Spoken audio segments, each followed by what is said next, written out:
போதையை பற்றி கேள்விப்பட்டிருக்கோம். போதையை பற்றி பேசுனாலே ஒரு கிக்கு தாங்க.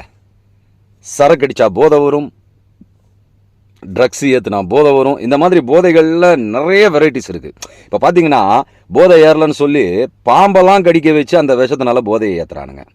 ஸோ என்னடா இவன் ஆன்மீகன் பேசிட்டு போதையை பற்றி பேசுகிறான்றீங்களா? இருக்குது, மேட்ரு இருக்குது. கவனமாக கேளுங்க, இந்த வீடியோ முழுக்க கேளுங்க. புதுசாக பார்க்குறவங்க சப்ஸ்கிரைப் பண்ணிக்கோங்க, மறந்துடாதீங்க லைக் பண்ணவும். இப்போது போதைன்னா என்ன அர்த்தம்? மயக்கம். மயக்கம்னா தான் போதையோட அர்த்தம். இப்போ இந்த மயங்குதல்னு பார்த்தீங்கன்னா தண்ணி அடித்தா மட்டும்தான் போதை வரணுமா? கிடையாது. ஒரு பொண்ணோட சிரிப்பை பார்த்தா கூட நமக்கு மயக்கம் ஏற்படும், அதுவும் ஒரு போதை. பிள்ளைங்களோட பாசம் ஒரு போதை.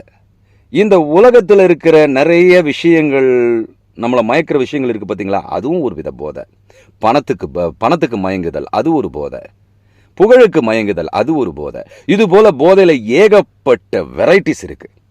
இந்த போதையிலேயே ஒரு உச்சபட்ச போதை இருக்குது. அந்த போதையை பற்றி தான் நம்ம இப்போ பேச போகிறோம். அந்த போதை தாங்க ஞான போதை.